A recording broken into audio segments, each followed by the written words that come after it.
Hola, buenos días. Nuestro grupo está conformado por Liz Caterine Celi Aley, Karen Juliana Cerquera Medina, María de los Ángeles Flores Montealegre y quienes habla Laura Camila Valencia Durán. El tema que nos correspondió el día de hoy es protocolo de esguince de tobillo. ¿Qué es un esguince de tobillo? El esguince es una distensión, ruptura parcial o total del ligamento como consecuencia de un movimiento forzado de cualquier articulación. En ocasiones puede acompañarse de lesión capsular. Un esguince de tobillo es una lesión de uno o más ligamentos en el tobillo, por lo general en la parte externa del tobillo, aunque también puede darse en la cara interna.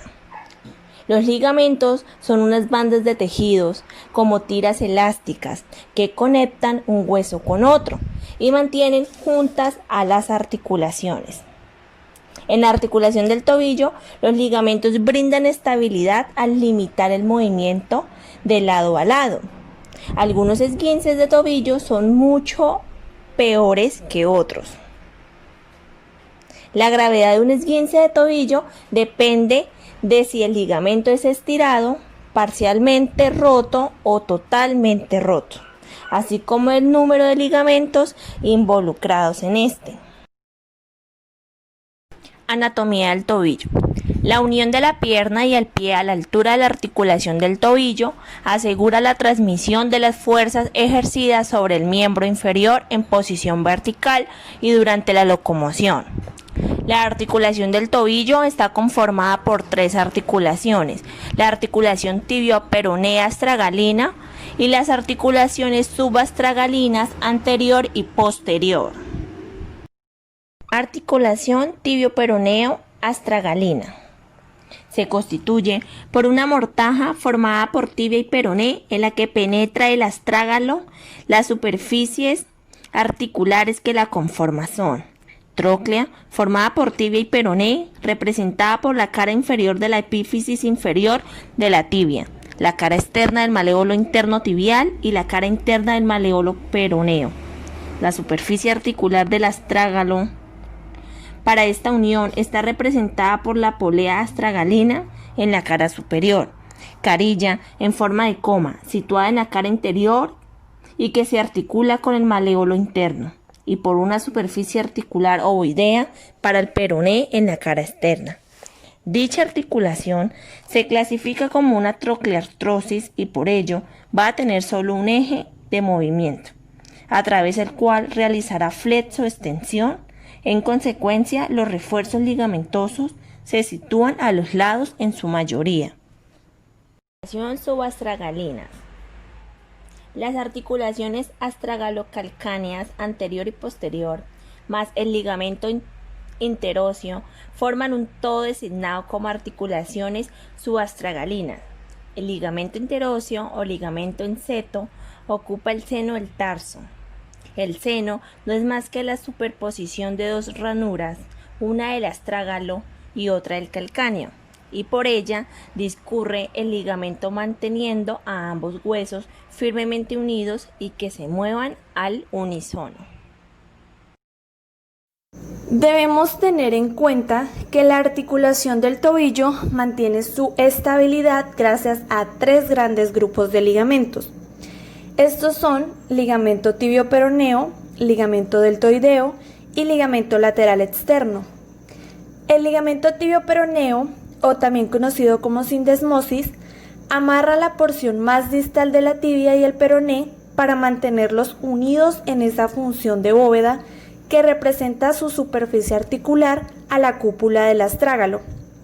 Su ruptura plantea muchos problemas, ya que tarda en cicatrizar por mucho tiempo y puede dejar secuelas permanentes de dolor e inestabilidad que obliguen a la intervención quirúrgica.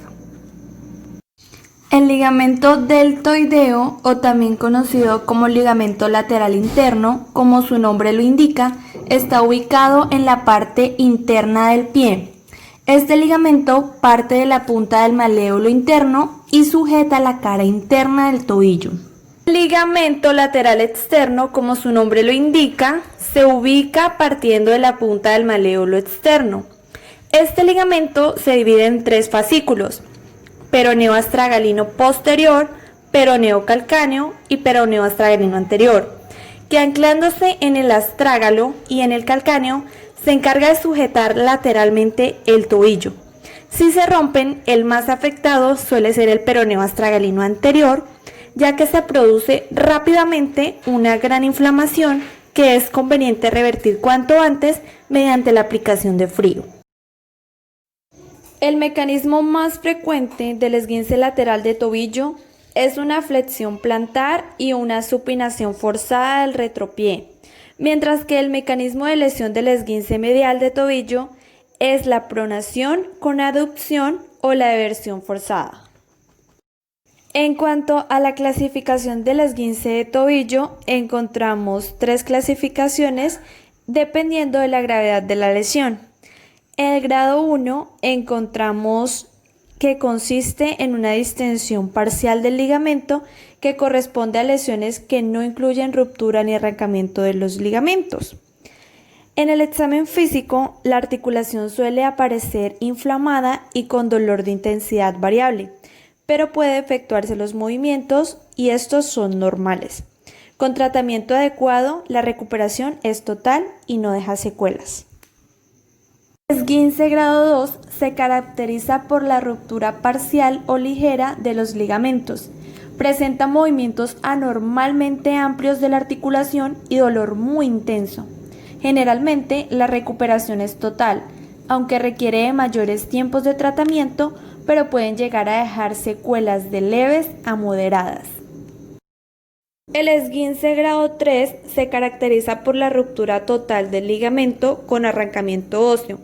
Para esto es necesario el tratamiento quirúrgico. La ruptura de varios ligamentos puede causar una luxación si se pierde completamente la congruencia articular. La radiografía es indispensable para detectar las características de esta lesión ósea. Casi siempre dejan secuelas de moderadas a leves, como por ejemplo dolores persistentes, rigidez, inestabilidad y fragilidad de la articulación. Dentro de los signos y síntomas del esguince de tobillo podemos encontrar el dolor o la irritación, la inflamación, el hematoma, la dificultad para caminar y la rigidez de la articulación. Tenemos en cuenta que la intensidad de estos síntomas puede variar dependiendo de la gravedad del esguince.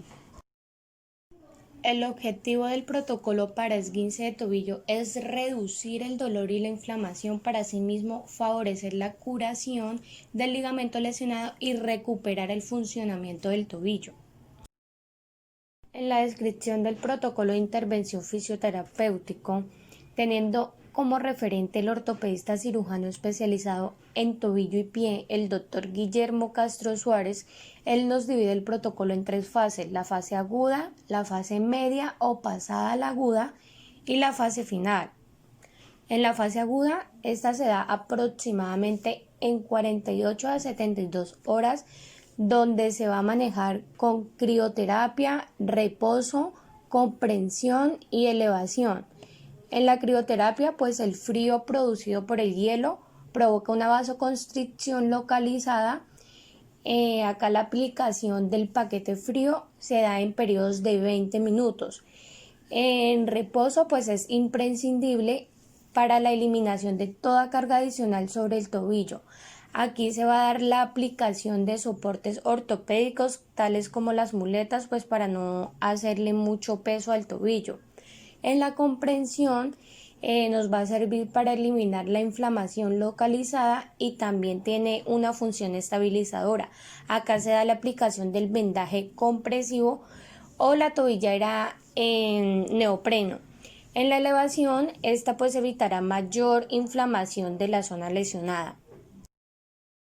En la fase media o pasada a la fase aguda, vamos a tener todo el manejo de modalidades electroterapéuticas, en la cual encontramos en la estimulación eléctrica el TENS, donde este se va a utilizar para ayudar a la sobrecarga muscular y alivio del dolor. Pasada la fase aguda o fase medial, encontramos la aplicación de agentes sónicos tal como el ultrasonido, el cual habitualmente se utiliza para el tratamiento de esguince de tobillo de dicha fase, generando un alivio del dolor y curación muscular gracias al aumento de la temperatura que éste genera. También encontramos la aplicación de la termoterapia o paquetes calientes. Esta aplicación es efectiva para aliviar el dolor a corto plazo, generando un efecto analgésico, ya que se produce una disminución del aporte sanguíneo, una vasodilatación y a su vez una reducción del metabolismo tisular. En esta fase también encontramos las técnicas de terapia manual, tal como masaje o técnica de Cyriax, la cual se realiza con el objetivo de favorecer a una correcta alineación de las fibras del nuevo tejido formado y evitar las adherencias entre ellas o su engrosamiento. Drenaje linfático. Este masaje se utiliza en caso de la insaturación de un edema. Manipulación y movilización de tejidos blandos.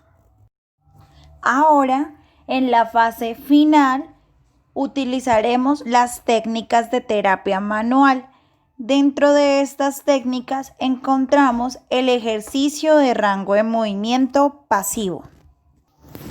Este ejercicio de rango de movimiento pasivo se realiza mediante movilizaciones articulares pasivas que buscan reencontrar movimientos fisiológicos de la articulación tibioperonea astragalina, con el fin de eliminar posibles restricciones de movilidad. Estos ejercicios deben efectuarse respetando el límite del dolor y sin llegar a poner en excesiva tensión el ligamento lesionado. En la fase final encontramos los ejercicios de flexibilidad. Estos ejercicios buscan la mejoría del rango de movimiento y estiramiento de los ligamentos, tendones y músculos afectados por la lesión en el cuello de pie. Asimismo, también encontramos los ejercicios para el entrenamiento en fuerza y resistencia, balance y coordinación y ejercicios encaminados a la marcha. Dentro de los ejercicios de flexibilidad tenemos 7 ejercicios, los cuales son el ejercicio de inversión, eversión, dorsiflexión, flexión plantar, calf raise con rotación externa y calf raise con rotación interna. En cuanto a la inversión, este movimiento consiste en llevar la punta del pie hacia adentro con el pie elevado, ayudados de nuestra banda elástica. Podemos realizar repeticiones o iniciar manteniendo la posición isométrica. En la versión intentaremos llevar la punta del pie hacia afuera en contra de la resistencia de la banda elástica, procurando siempre mantenernos dentro de los límites de flexibilidad de nuestro tobillo. La dorsiflexión. En este movimiento llevaremos la punta de nuestro pie hacia arriba, por lo que la banda elástica debe estar tirando de nuestro pie hacia abajo en sentido contrario. Como puedes notar, este es un movimiento natural y muy frecuente cuando caminamos.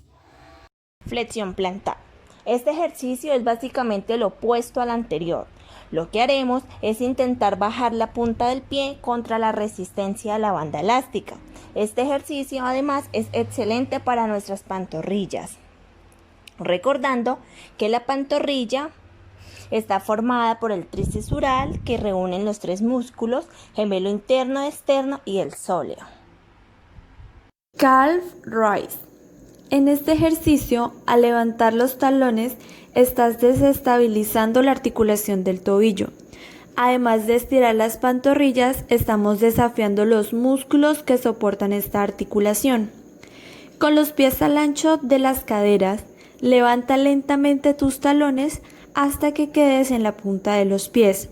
Después, baja lentamente hasta la posición inicial. También puedes hacerlo con un pie a la vez para aumentar la carga. Calf, raíces con rotación externa. Al rotar los pies estaremos usando músculos diferentes de la parte baja de nuestras piernas. Esta posición fortalecerá el arco del pie, lo que es muy útil para evitar que los tobillos giren hacia adentro accidentalmente. El movimiento del ejercicio pues será igual al anterior, solo que lo empezaremos con las puntas de los dedos hacia afuera, formando el ángulo aproximado de 45 grados. Calf raise con rotación interna. Al igual que en el ejercicio anterior, al cambiar el ángulo de los pies, estaremos trabajando diferentes secciones de los músculos estabilizadores de los tobillos. Los ejercicios que se muestran a continuación son ejercicios enfocados a fortalecer la propiocepción, la coordinación, la marcha, la locomoción y el balance, ya que se busca el reentrenamiento del paciente ante la función motora y neuromuscular. Para dar inicio se debe comenzar con una fase de calentamiento que, por más de que sean ejercicios de recuperación, debes saber de que es mejor contar con ciertas condiciones fisiológicas y es por ello que debes intentar moverlo suavemente antes de comenzar la tabla de ejercicios principales. Estos ejercicios de calentamiento son los mismos ejercicios que utilizamos en la fase de fortalecimiento muscular y flexibilidad. Estos son inversión, eversión, dorsiflexión y flexión plantar. A su vez, estos ejercicios de calentamiento se deben realizar con unas indicaciones previas, tales como: debe ser leve y ligero, no debes comprometer otros huesos, como por ejemplo zona de la rodilla. No cojas los dedos de tus pies para moverlos. Obviamente deberás retirarte del calzado para mayor sensación, elasticidad, flexibilidad y comodidad. Propiocepción con plato en movilidad global del tobillo. Acá comenzamos haciendo 20 círculos en la posición que muestra la imagen, no dejando jamás que los bordes del plato tengan contacto con el suelo. Debes mantener la rodilla completamente firme y sin moverla, y hay que tener en cuenta que en etapas iniciales de la lesión debemos hacerlo sentado. Propiocepción en cadena cinética abierta. Se le pide al paciente que se posicione en decúbito supino. Los pies deben de quedar por fuera de la cama o la camilla y las piernas ligeramente elevadas. A su vez, se le pide al paciente que comience a hacer los números del reloj con los pies en el aire, cuidando de que las rodillas estén extendidas. Marcha con apoyo en el borde interno y externo del pie. Primera, comienza caminando una distancia máxima de 15 metros sin calzado sobre el arco del pie. Segundo, realiza el mismo procedimiento, esta vez con el borde exterior. Intenta no arrastrar el pie, sino elevarlo y volverlo suavemente a la misma posición. Intenta que no sea mucha la fuerza ejercida en cada pisada. Marcha con apoyo en talones. Se recorre la misma distancia anterior, 15 metros máximos, pero esta vez apoyado en ambos talones. Recuerda que es muy esencial que los hagas con los dos pies para lograr la distribución del peso. Marcha de puntillas. Acá se realiza la misma rutina, pero esta vez haciéndolo sobre la punta de los dedos. Y hay que tener en cuenta que no hay que bajar los talones a menos que se sienta un dolor agudo. Apoyo monopodal en el suelo. En este ejercicio se trabaja con el peso de nuestro propio cuerpo. Se debe de buscar un lugar seguro donde el paciente pueda sujetarse en caso de pérdida de equilibrio. El paciente debe de formar con su pie no lesionado un ángulo de 90 grados entre el fémur y la tibia. de tal forma que todo el peso quede en el pie que presenta el esguince de tobillo. Apoyo bipodal en plano ligeramente inestable. En una colchoneta o superficie inestable, sitúa ambos pies completamente horizontales. Planta del pie para recargar el peso normal y habituar nuevamente el pie a las condiciones que quieres tener. Apoyo monopodal en plano ligeramente inestable. Se realiza el mismo ejercicio anterior, pero esta vez con el pie lesionado. Ten cerca un punto de apoyo para sentirte más seguro en caso de desequilibrio. Apoyo bipodal y monopodal en plano muy inestable. Como ya sabemos cómo hacerlo, esta vez vamos a utilizar un plato y dos medios de seguridad que pueden ser dos sillas en caso de que se pierda el equilibrio. Se puede realizar de dos formas, bipodal y monopodal. Y hay que recordar y tener en cuenta que se debe comenzar desde el primer ejercicio. Entonces vamos a adaptar lentamente el tobillo a las nuevas circunstancias, vamos a reposar cuando se sienta que el dolor llega y se debe aplicar hielo entre 7 y 10 minutos después de terminada la rutina.